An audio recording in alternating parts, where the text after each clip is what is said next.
Hello and welcome to the local campaign, helping voters make an informed decision for the upcoming municipal election. I'm your host and moderator for this evening's debate, Dan Polischuk.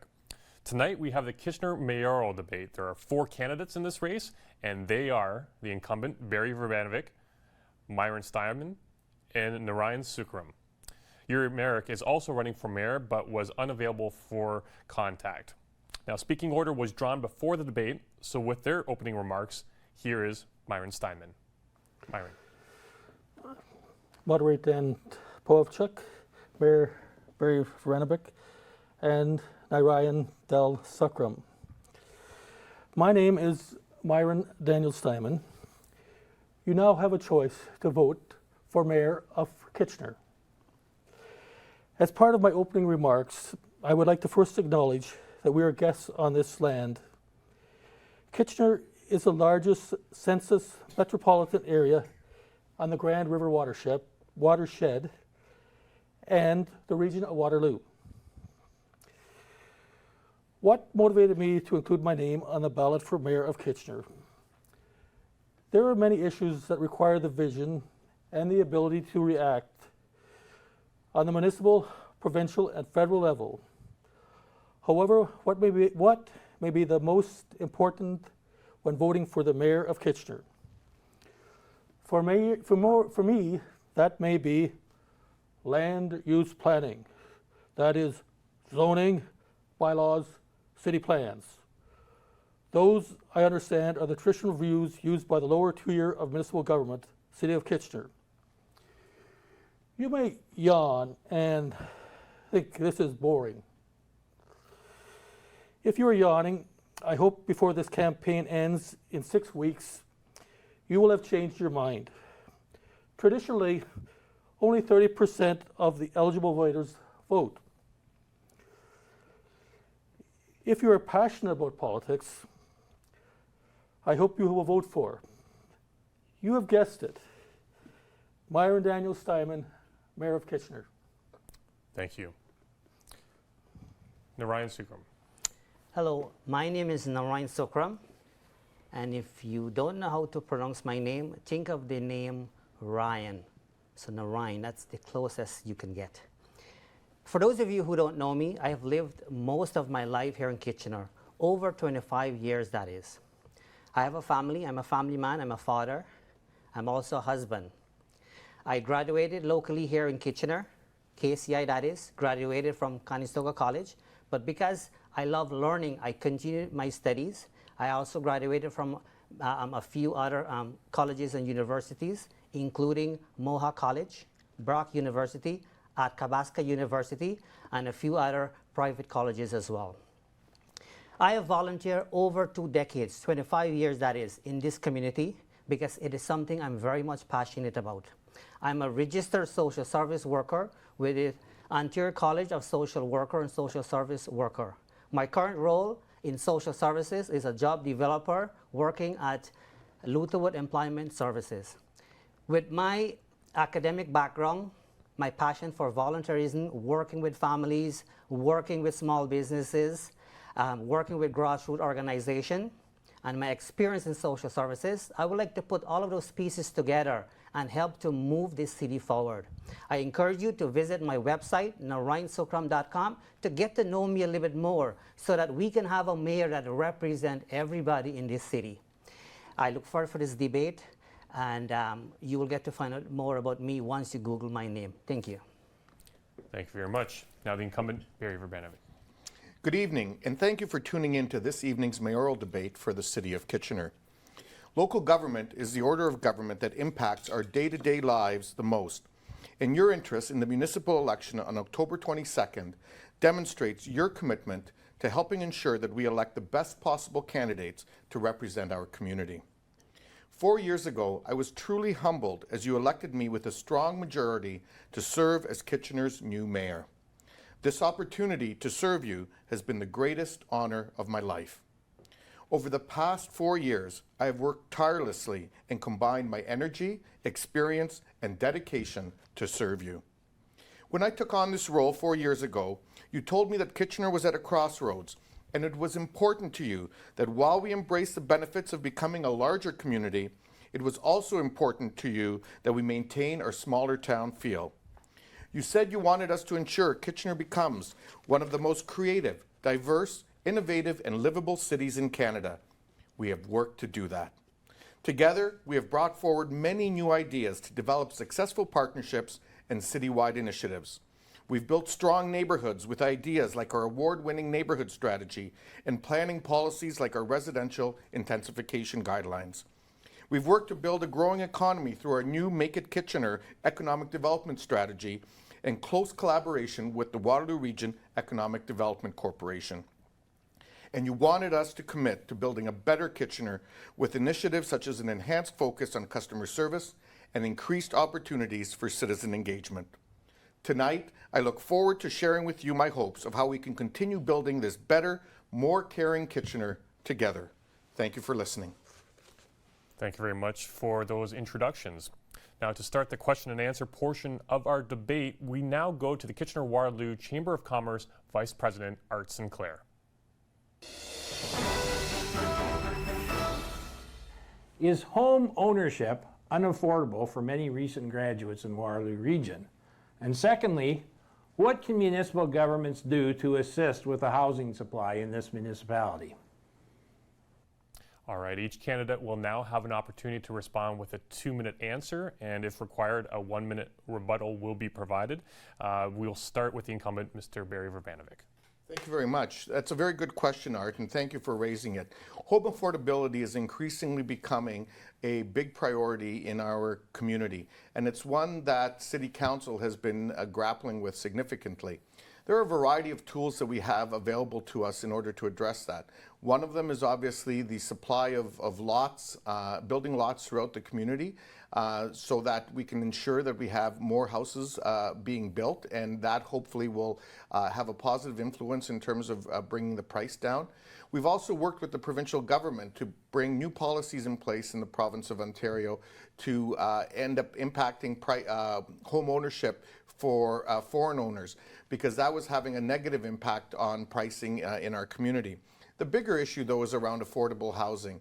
And we are seeing a growing number of people on the affordable housing list. In fact, it's gone up to almost 4,000 households in our community. We've seen progress being made with the federal government's new national housing strategy, but we've seen other initiatives such as the development charge rebates, which Kitchener was approved for, not moving forward up at least until this present point with the new government in Toronto. And so we're advocating to ensure that we can do that so we can bring new housing supply forward for citizens in our community. Finally, going along with affordable housing, we have the issue of supportive housing. And throughout our community, we know that there is an increasing need for supporting housing to assist those with both mental health and substance abuse issues that they're grappling with. The only way to adequately deal with those issues is through supportive housing and the resources, the wraparound services that can be available in those kinds of facilities so that people can get the care they need and live a quality of life going forward. Thank you. Mr. Sukram, your response. All right, so thanks for the question. So there's no question that there are lots of red tapes. Part of my platform is to make housing issue history. Over and over, we've heard all of these complaints and issues, and nobody tends to do anything about it. One thing they're not realizing is that if people don't have meaningful work and have stable jobs, we can build as many affordable housing, but that's not going to take us anywhere. In fact, a student reached out to me recently because he said to me if he doesn't have a guarantor to rent a place, he basically will be homeless. And so when I was reading part of that guarantor portion of that contract, there are so many red tape there. They're actually asking for an insurance number for the guarantor. So I think we as a city council representative, we need to remove all of those red tape, make it easier for people. And like I said to you, building affordable housing wouldn't necessarily solve all the issue. We have to make sure that we being more creative to bring meaningful job and make sure we're giving the right job to the right people so that they can afford a house just like everybody else and live a meaningful family life. Thank you. And your insight, Mr. Steinman, on the subject. Thank you for your questions, and Mr. Sinclair, I believe affordable housing is an issue for recent graduates, but it is a bigger issue than that. Housing is an issue in this community. Rental housing is an issue in this community. Affordable rental housing. I, myself, prefer to talk about diverse housing. Housing that meets the needs of families, older people, young people, people of all, I'm stumbling here, but government has a role to play with diverse housing. One way it can be done without any cost to the taxpayer is through legislation.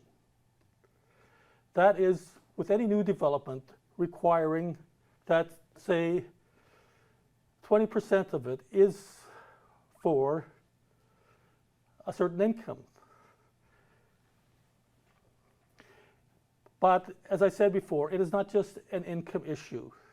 It is also an issue of housing for families, housing for, and again, I am stumbling.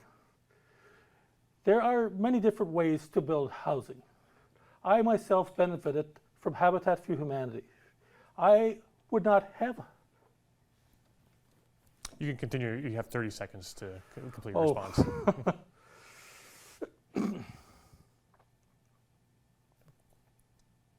Would you say that summarizes your response then? I will leave my response at Okay, that. fair enough. Okay, now moving to the next question about the most significant issue facing Kitchener. What would you see that issue being, and how would you address it? And Mr. Sukram will give you the opportunity to respond first to that question. Well, it's related to to housing, but one of the big issue here I see in Kitchener is how we actually manage growth. And when I talk about growth, I'm talking about bringing meaningful job. You want to make sure that everybody, when they're working and their skills, it's matching with the jobs that's available.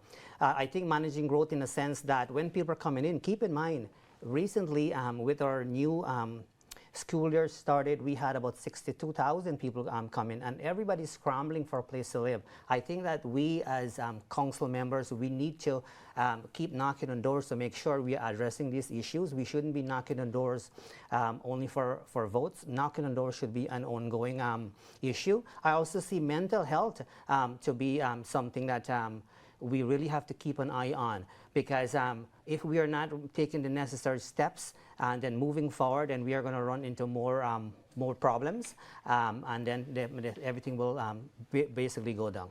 Thank you. Thank you, Mr. Sukram. And Mr. Timon, again, what is the most significant issue for the city in your perspective, and how would you address it? Well, I already said that I believe land use planning is the most significant at the lower tier of municipal government. I will say the issue that got me, the participating factor, why I let my name stand for Mayor of Kitchener. The future of the Charles Street transportation site was the precipitating factor why I let my name stand for Mayor of Kitchener. I will work to ensure there are opportunities for public engagement from the citizens of Kitchener, the region of Waterloo, on the future of the Charles Street transportation site. The municipal level of government has the greatest potential for building a participatory democracy. Participatory democracy, where you have the choice to be more than a statistic, more than a resident or a taxpayer. If you want, you have the choice to become an engaged citizen, including persons, citizen groups, small and large business, not-for-profit, school boards, and other level of governments in the decision-making process and how it affects the land, you and your neighbor. This, as I see it, is a task of the lower tier of municipal government. This may be the most difficult challenge facing the Kitchener during the next 4 years. That is participatory democracy and land use. Someone once said, hope, opportunity, and success for all, from all income levels, from all ages, from all family compositions, and from all abilities. Thank you. Thank you, Mr. Steinman, and apologies for that inadvertent tone, but we'll turn our attention once more to KW Chamber of Commerce Vice President Art Sinclair. Or rather, Mr. Verbanovic, first of all, I apologize once more. No problem, Dan. Well, thank you very much for the question. And I would say from my perspective, really the biggest challenge facing us is ensuring that we create a caring, better community for all residents in our community. And that really focuses around the issue of gentrification and growth management. We know that the city has been growing significantly. We know that there's been a lot of new job opportunities that have been available in things like the tech and innovation sector and some of our advanced manufacturing companies, but we know others have been struggling in terms of finding work. And so we need to continue our efforts from an economic development perspective to ensure that we're finding job opportunities for all of our citizens so that they can live a meaningful life. We need to manage growth in the city and deal with the issue of housing affordability, which we talked about. But we're also dealing with some increasing numbers of social issues in the community. And so I think of issues like the opioid crisis, which obviously is significant, the inadequate funding that exists from the provincial government in areas such as mental health, as well as spots, for example, in addiction housing and so on, so that people can get the treatment that they need when they're ready to clean up their situation in terms of their addictions around whether it's alcohol or drugs. And so it's really that focus around creating a community for all and making sure that we're making the right policy decisions both at the city and at the region, and advocating where necessary with the provincial and federal government to make the changes that need to happen. Thank you, Mr. Verbanovic. Now we will turn attention once more to KW Chamber of Commerce Vice President Art Sinclair. What type of business model do you support for cannabis distribution? Is the Ford approach using private sector businesses preferable to the former government's public sector delivery model, i.e. government stores such as the LCBO? Mr. Steinman, you have 2 minutes now to kick off the responses. Yes. That remains, of course, to be seen. I believe cannabis should be available through the liquor stores. I do not believe that the home is the place where cannabis should be used, as was proposed by the previous provincial government.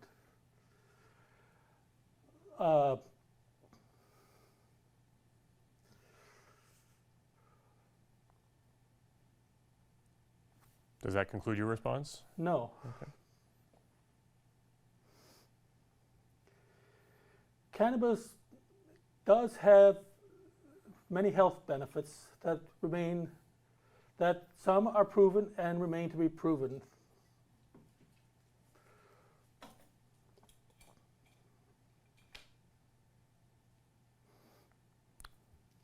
I will leave it at that for now.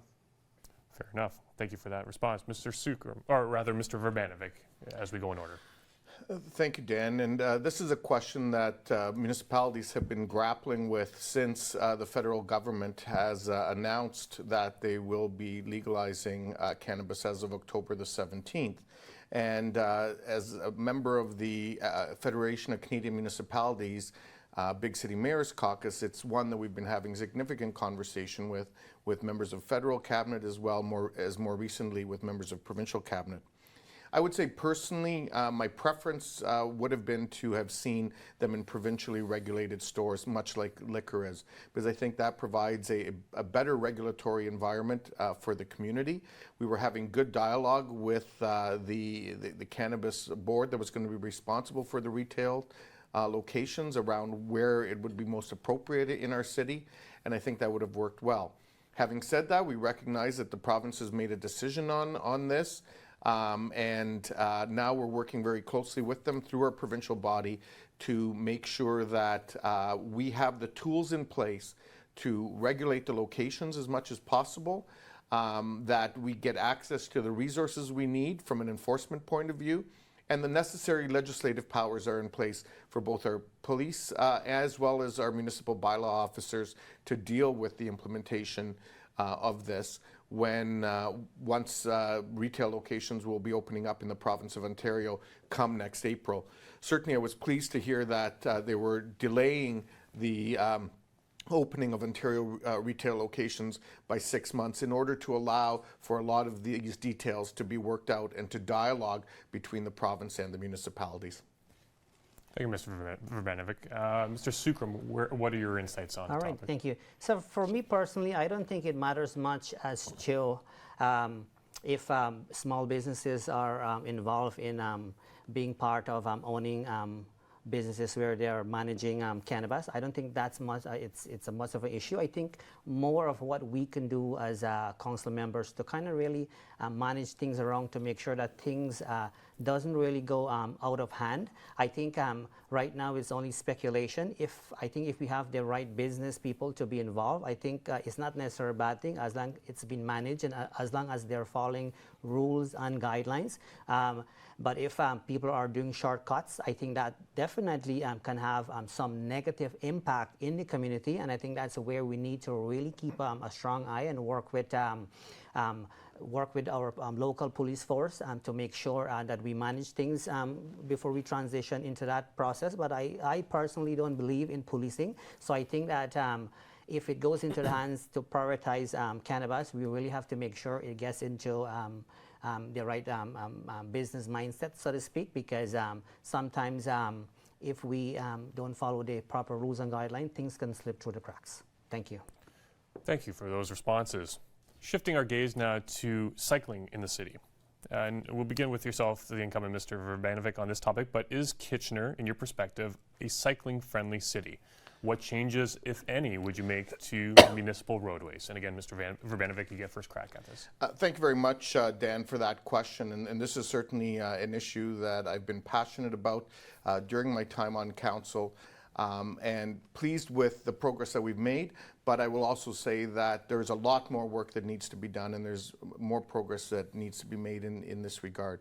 More and more we're hearing from our residents that they want to focus around active transportation solutions. So they're asking us to build more trails, to make sure that where we can, that we put sidewalks in place where they don't exist. In addition, from a cycling perspective, I think the time is long overdue that we actually look at developing a minimum grid in the city. There are many people who are open to the idea of using cycling as a way of commuting around the city, and safety is obviously a significant concern there. Certainly from a regional perspective, I know, our traffic engineers often focus on the movement of vehicles. Well, we need to make sure that that movement of vehicles happens in conjunction with the movement of cyclists and people. And that means changing some of our practices and policies from the way we've done things in the past to new ways. And I think there's many centers both around North America and throughout Europe that have demonstrated things that we can do to make safety a priority and make active transportation a priority going forward. And in the subsequent term of council, this would be one of my main priorities going forward. Thank you. And Mr. Sukram, would you consider Kitchener to be a cycling-friendly city? And what would you make in terms of municipal roadway changes, if any? Well, first of all, obviously, I do support cycling only because It is good for the environment, that's one thing, because that means it will take more cars off the street. But also I think it's good for us to, physically it's good for us too, obviously, to kind of get out, to kind of know what's out there more in our community. But believe it or not, simple things like cycling can be an opportunity for you to get your neighbor, get to know your neighborhood a little bit more. Because when we live in this fast-paced kind of environment and we are, you know, just driving and getting, you know, to work, come back, and with those busy life and not taking the time to invest in cycling or take the time to cycle along and see how we can broaden that to the broader community, I think we are losing out from opportunities. So definitely, I think that's something I definitely will focus on, but also maintain the cycling opportunities that we have, I think is key. But then really getting feedback from the actual people, you know, to see like what they want. Because personally for me, it's about the people, and really get the feedback from the people to use some of their creative ideas. Because as the leader, basically, I will want to hear from the people, because if you don't get input from the people, so basically a leader without support, you're not a leader. So I basically will involve not only cyclists, but encourage people who never consider cycling to take that challenge, really, you know, maybe encourage cycling to work on a Friday, for example, right? And have those kinds of maybe offer incentive to cyclists on certain days, just like we have the motorcycle on the 13th on Fridays type of thing. Thank you. Thank you, Mr. Sukram. Mr. Steinman, your response. Thank you.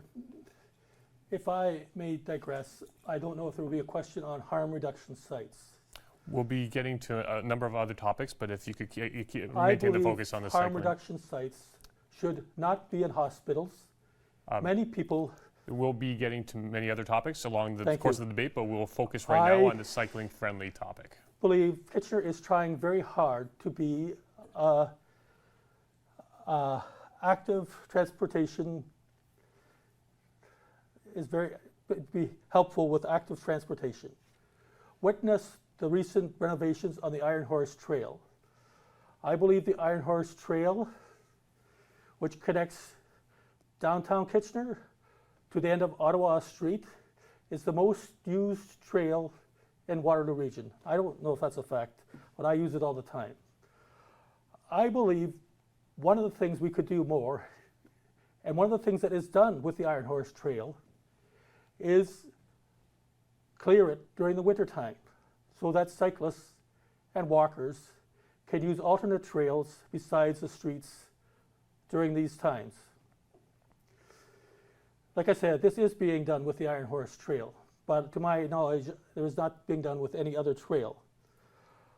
I think we could learn from the example of the city of Waterloo, which has trails. If you go downtown, to uptown Waterloo, you will see raised trails beside the sidewalks.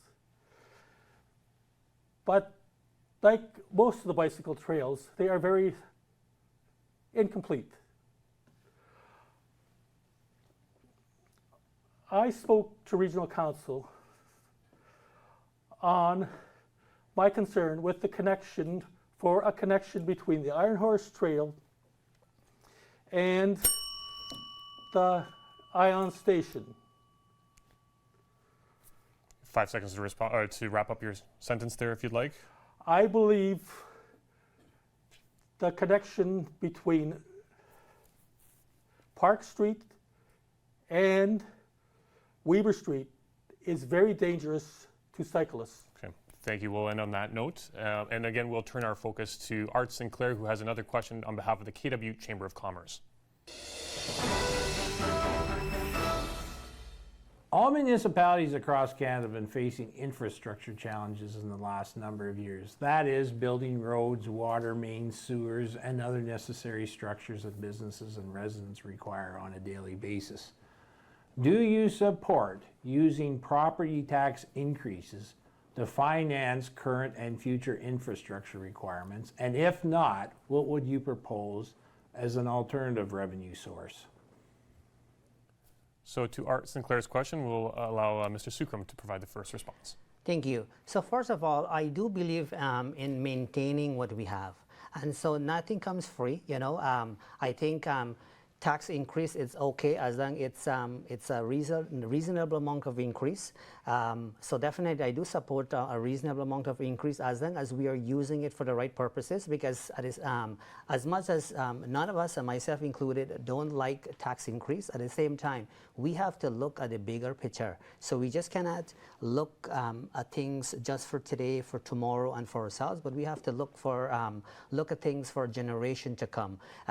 Does it worth it for us to make a little increase where we can maintain what we have so that our children, grandchildren can live a decent life and not having to worry about burden that we left behind? So yes, I do support it as long as it's not to the point where we are just wasting money. But absolutely, I do support a little bit of increase. I think it's just normal and common thing, but to a minimum. Thank you.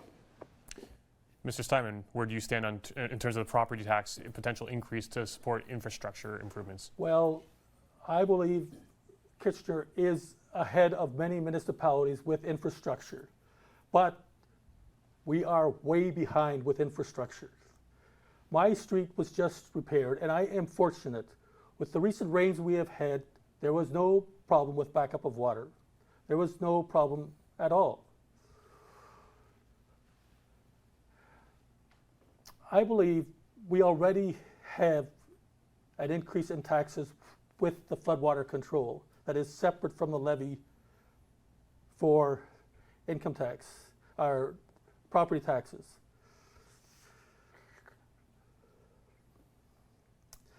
I personally believe that property taxes cannot be the only way to repair the aging infrastructure in Ontario's municipalities. There needs to be another way. Doug Ford is proposing to, our Honourable Doug Ford is proposing to reduce the gasoline tax, I believe. An increase in a gasoline tax is directly related, is not directly related to infrastructure, but the infrastructure is often under our roadways. And to repair our roadways, that is what is needed to repair our infrastructure. That would be one way, possibly, to get additional money besides property taxes to increase our infrastructure. We need to improve our infrastructure. Where is the money going to come from? Thank you, Mr. Steinman. Mr. Verbanovic. Well, thank you, Art, for the question. And the reality is that replacing infrastructure isn't sexy, but it's absolutely crucial to the success of our city. We know that municipalities are responsible for approximately 60% of the country's infrastructure. And at a municipal level, a number of years ago, the Federation of Canadian Municipalities did a study and indicated that we had a $123 billion infrastructure deficit with another $115 billion that needed to be built out over the next 20 years. As a city, Kitchener's been very progressive, as one of my colleagues indicated, in terms of trying to stay ahead of that curve and address the infrastructure deficit that we have in our community. Trying to deal with that through property taxes is a last resort. In fact, property taxes are the most regressive form of taxation because they're not based on your ability to pay, they're based on the value of your property. Whereas when you have consumption fees, as we do for water and sewer and stormwater, you have things you can do to mitigate those costs and actually bring them down. And so where necessary, where increases are necessary, it's better to do it through some of those fees than through property taxes. But I think the key message here is cities cannot do it alone. We need both the provincial and the federal government to be partners with us. I was at the table when we first negotiated the gas tax with the federal government under Jean Chrétien a number of years ago. Today, that means more than $6 million a year for the city of Kitchener towards infrastructure investment. We've made a lot of progress with both the provincial and the federal government in recent years. For example, the Clean Water and Wastewater Fund, which has been allowing us to replace water and wastewater pipes and so on in the city. Some of the monies that we got for the Iron Horse Trail. These are all investments that we've made in the past, and it's key that we continue to make those investments in the future so we're not burdening future generations. Thank you, Mr. Verbanovic. Moving on to supervised consumption sites. If the province of Ontario allows for the development of new supervised consumption sites, would you support opening one in Kitchener? Why or why not? And Mr. Steinman, we'll begin with yourself. Yes, this was what I was starting to address later. I prefer to call consumption sites harm reduction sites. I believe the City of Kitchener should, I don't like the word should, but in its zoning allow for harm reduction sites, as I call them.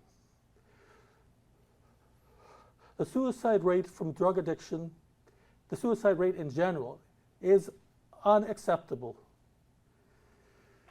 I do not believe that harm reduction sites should be in hospitals, as some have suggested. Many people who are addicted to drugs, have addictions, fear hospitals. I do not believe harm reduction sites should be in industrial sites. Many industrial sites are not serviced well by mass transit. Again, I repeat, I believe we should not wait until the Honourable Doug Ford changes his decision and accepts harm reduction sites. We should zone now for areas of the city to allow harm reduction sites. Thank you. Thank you. Mr. Verbanovic, your response. Well, thank you very much. And this has obviously been an issue that has had much dialogue, not only in our community, but in communities across the country. And we know from the research that has been done by professionals that safe consumption sites are one piece of the puzzle towards the solutions associated with dealing with the opioid crisis that are seeing record numbers of people die from overdoses in our community and in other communities across Canada. But we have to also remember that harm reduction sites are only one piece of the puzzle. That also includes other things such as enforcement, treatment, and other parts of that continuum that need to also be addressed if you're going to effectively deal with this issue. In terms of safe consumption sites in particular, yes, based on the research that has been provided, I do believe that they are part of the solution, but they are part of the solution only if you have a full set of wraparound services and supportive housing also available to deal with those individuals who are trying to break out of their addictions in the fullness of time. And that needs to be one of the factors in terms of where we locate these individual locations. And so I think as we go forward, one of the things that's really important, and it is a difficult issue, but the location needs to be where it makes sense, both in terms of users, but it also needs to be accepted by the surrounding neighborhood as much as possible, because that is a key part of trying to ensure that we get those who need help the most, the help that they need. Thank you. And where do you weigh in, Mr. Sukram? Well, you know, keep in mind, I work in social services, and so I see both sides. And so I personally care for people's life.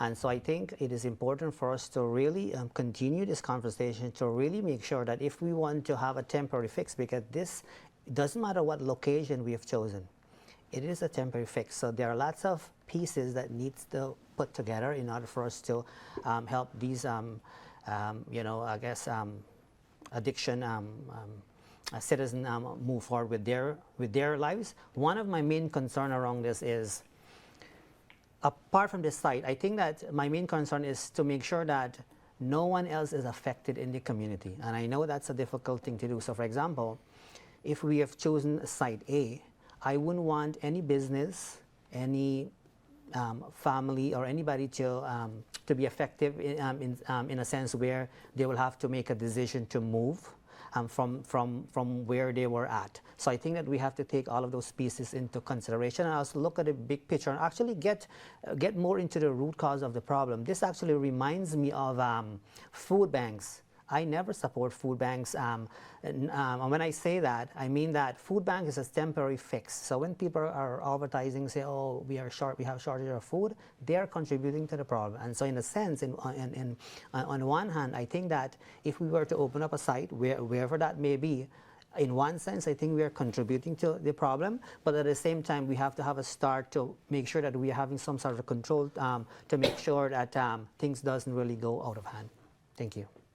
Thank you for your response. We now have another question from KW Chamber of Commerce Vice President Art Sinclair.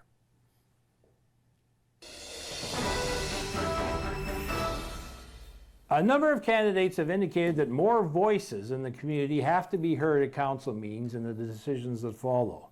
Do you agree that government needs to be more open and transparent? On the transparency question, we'll begin with yourself, Mr. Verbanovic. Well, thank you very much for the question, Art. And as a city council, we've done a significant amount of work to make sure that our council meetings are as accessible and as transparent as possible. Over the last while, we've been working with our partners, for example, at Rogers Television, where you're watching this show right now, to ensure that all of the council meetings are televised. They're also all recorded, and you can view them live or afterwards on our City of Kitchener website. In addition to that, we're working to make more of our data that we collect as a city available through an open data portal. That will allow citizens to have access to that information, to review it, but also to potentially be able to come up with apps and different innovations that could serve other citizens in the community. Next, I would point out to our launch of the Engage portal earlier this year.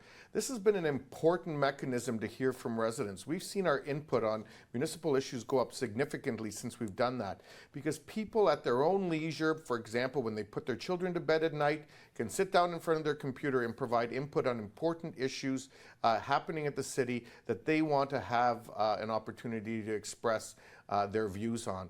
And so that has certainly been a positive thing. And finally, I think when we look at accountability, we've also implemented a new customer service system. And that system will also have accountabilities in terms of making sure that issues get raised to the appropriate supervisors if they're not being dealt with in a timely manner, but also allow us to follow up with residents and do checkups to make sure that the issue's being dealt with in a satisfactory manner. So there's a variety of things that we have done or that are in progress, and this is an area that as a city I believe we need to continue to focus on going forward, because you can always find room for improvement.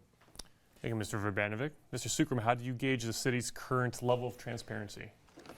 Well, obviously, transparency is very important, but to me, this is not a difficult thing to do. The difficult thing to do is are the other pieces that we talk about. Transparency is basically being honest to the people, getting the people involvement, being honest among yourself, among your colleagues.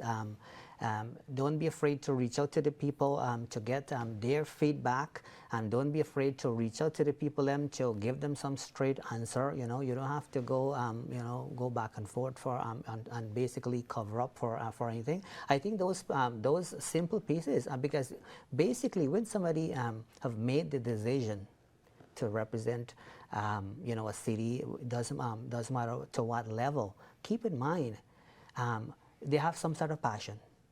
Because to me, if you get in politics for the right reason, these things cannot be that difficult.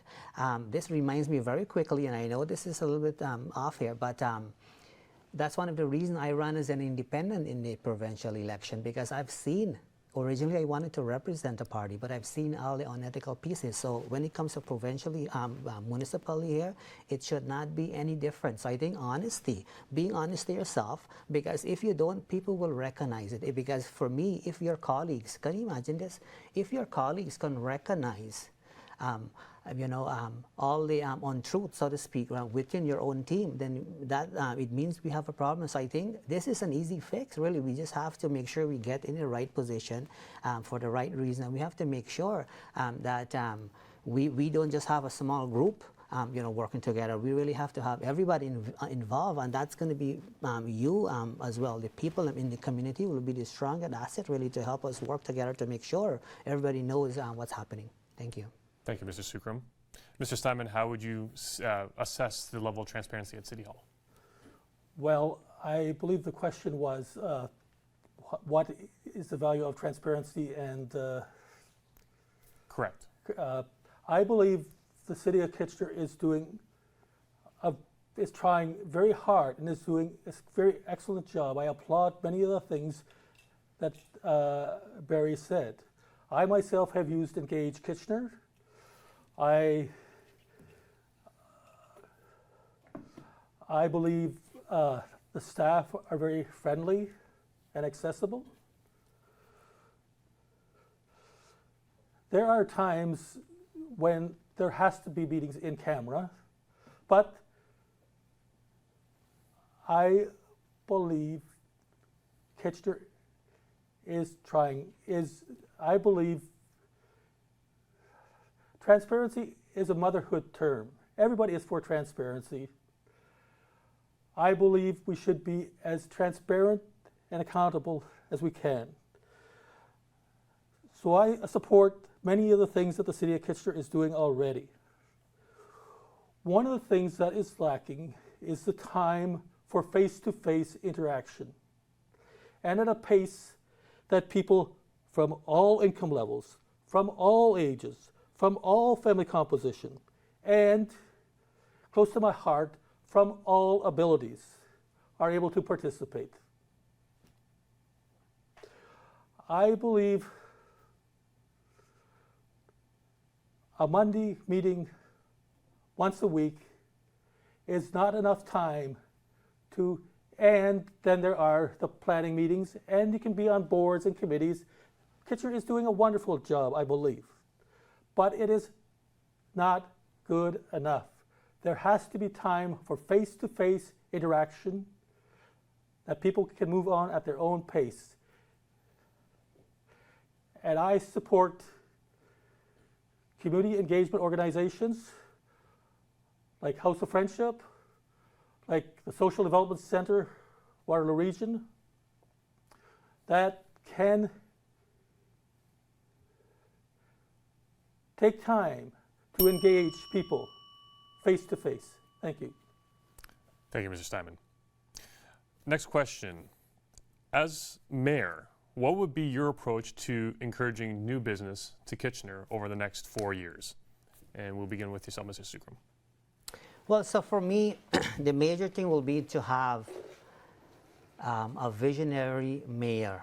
Because keep in mind, if we don't have a visionary mayor, people wouldn't want to come into the city. I'm not saying that we don't have one or anything, but that's going to be key point. I think once we understand the needs in the community, because I'm a job developer, by the way, and I can speak to this, and in fact, I work in manufacturing for 10 years as well, too, apart from me work in social services right now. So I can contribute a lot to this. This is where my strength actually lies. So basically, for me, we will have to be able to negotiate. We will have to have the guts and take that time and really talk to the right people. I talked about knocking doors earlier. So if we realize that we want to attract some business, we really have to do a survey as well too. We really have to encourage the young people, particularly if we, depending what business we're talking about. I'm not necessarily talking only about high-tech businesses. That's important, but we need to have a variety of different businesses. Manufacturing, for example, we need to encourage the younger folks, because the truth is, a lot of business people, because I'm a job developer, I hear the conversation every single day. They would like to have, they want the young people really. So we have to encourage young people to get into these businesses. And so we have to take surveys. We have to make sure that we have enough data to go and say to them. So if I'm approaching a businessman and say, you know what, guess what? I have 400 people ready to do this. And the thing is, putting up a building is easy. Anybody can do that. And putting up machines is easy. We have to make sure that we teach the businessmen some good soft skills so that they're able to be successful in that business, because without customer service, you're not going to get far. And speaking of customer service, I can tell you I have a lot of that, because in fact, I'm the only person in North America to receive an international honor for customer service. So that's going to be key point, really, to knock on doors. Thank you. Thank you, Mr. Sukram. Mr. Steinman, again, your thoughts and your approach to encouraging new business to the city. Yes. I believe I heard on the news tonight that a flooring company, either maybe it went to Waterloo, that had been around for many, many years, just was not able to succeed anymore.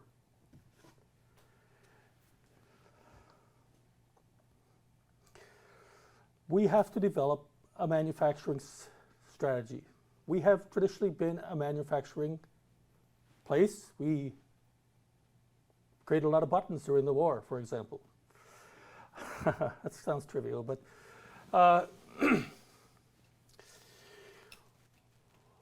the high-tech sector is important. We are next door to the city of Waterloo. The high-tech sector is important. But our catering to the high sector may have swung a little far, too much, to the pendulum might have swung a little too far in favor of the high sector. We also need to be concerned about those who are in precarious employment or in no employment, who have no income other than pensions. The nonprofit sector is one of the areas that can be used to create jobs for people on low incomes. We need to, volunteering is a valuable asset. We need to not replace volunteer jobs. But there are many jobs in our community that lack doing because there is no money for it. We have to work in conjunction with the higher levels of government. If a small business cannot afford a living wage, maybe we need to have a top up on wages. I believe a basic income is a very important vision that lower level governments need to be on side of. We'll have to wrap up on that. Mr. Verbanovic. Thank you for the question. And I would say that focusing on a growing economy is a prime responsibility for any mayor, and it certainly has been a big part of the role that I have fulfilled over the last 4 years. And when I say that, I think it's important that we focus really on three main areas: small business, long-time businesses in our community, as well as the new economy. From a small business perspective, we know that there's a lot of growth happening in this area. City of Kitchener is home to the Small Business Center in Waterloo region, and many people come for its programs and so on in order to be able to start and grow their small businesses. In addition to that, we've been starting new programs to help companies get into the digital age and allow them to thrive and grow even further. In terms of the existing economy, we've recognized that this will always continue to serve part of the citizens in our community. And so it's important that we see growth in that area. So as a community, we've worked to both attract new companies and see existing companies grow. So for example, a German company, Haru Deftech, came into town, purchased a road track, and has now expanded the company from one location in Kitchener to a total of 3 locations in the region of Waterloo that are going to provide many well-paying, skilled labor jobs, traditional style of jobs, as well as advanced manufacturing for people. We've seen companies like Haru Deftech that have grown from one location in Kitchener to a second location locally. And then when we come to the new economy, we've been working hard both to see companies like Google grow, some of our scaling up companies like Thalmic and Vidyard grow, as well as many of our small companies through the support that we give to Communitech and Velocity. And then we've also been looking at professional services and see the consolidation of offices like Deloitte, Gowlings, and others. Thank you very much, Mr. Rubanovic. We've come to the end of our question and answer portion of the debate. We now provide each of the candidates 2 minutes to provide a closing remark, and we'll begin with our two candidates, and specifically Mr. Myron Steinman. You'll get the first crack at the closing remarks. Thank you.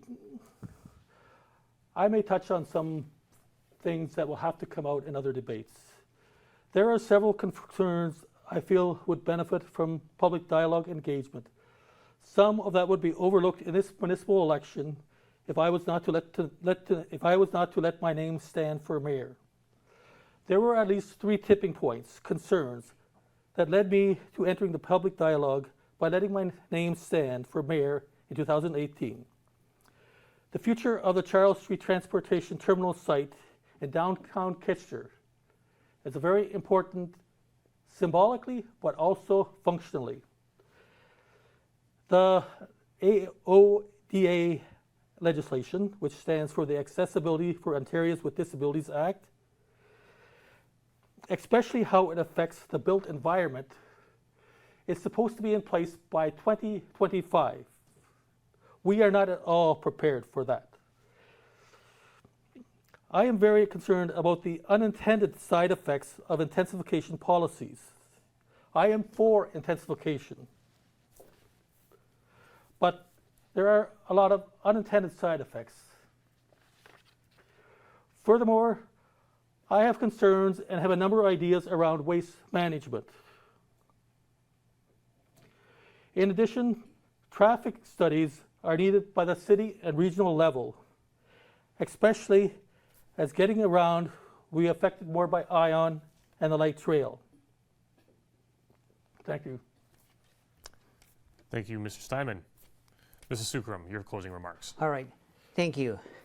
You know, so over the few months, I have been talking to many of you, and it is very clear that people want change. So I want you to think about it and think about it well. I want you to take the time to make sure you check out all the candidates. And I want to make it clear as well that I have nothing against our Mayor here, Barry, make it very clear. But I want you to take the time to make sure you check out all the candidates to see who has a track record to achieve results. Things have changed now. You can just Google people's name and you got to find out. Do you not want to have a mayor with fresh ideas? Do you not want to have a mayor that represents all of Kitchener and not just a portion of people? Do you not want to have a mayor that represents everybody regardless of their ethnicity, their race, their skin color, sexual orientation? Do you not want somebody who has the energy and passion to move this city forward? Are you not tired to see the things are being done the old-fashioned way? If you are looking for change and you're looking for an advancement in Kitchener, then you want to think and vote for Narayan Sukram. I do encourage you to check out my website, narayansukram.com. If you're looking to have meaningful job, then you want to vote for Narayan Sukram. If you are looking for somebody who can set this city to a high standard for others to follow, then you want to vote for Narayan Sukram. On October the 22nd, I look forward for your support. Vote Narayan Sukram. Vote for a fresh idea. Let's move this city forward together. Thank you. Thank you, Mr. Sukram. And the incumbent, Mr. Barry Verbanovic. Thank you very much to Rogers Television, our moderator and panelists, for providing this opportunity to dialogue about our respective visions for the role of Kitchener Mayor for the upcoming term of council. And thank you to all of you for listening to this evening's debate. Tonight, you've had the opportunity to hear from 3 of the 4 candidates who are asking for your support to serve as Mayor of Kitchener.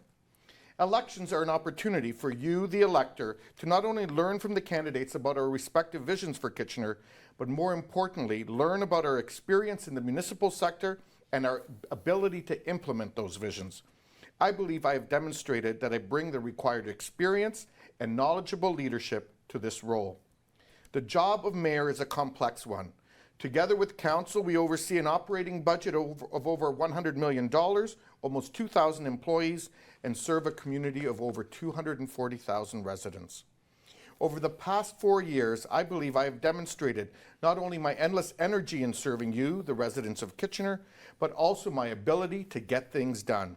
I have attended hundreds of events each year in our community, successfully engaged with our provincial and federal partners, and most importantly, work together with you to ensure that Kitchener remains a great place to raise a family, build a career, and enjoy a great life. However, our work is not done.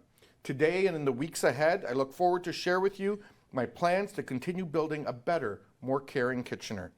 From solid commitments around investments in cycling and trails to progress in new affordable housing construction, with your support, we can continue to build Kitchener as a city for everyone.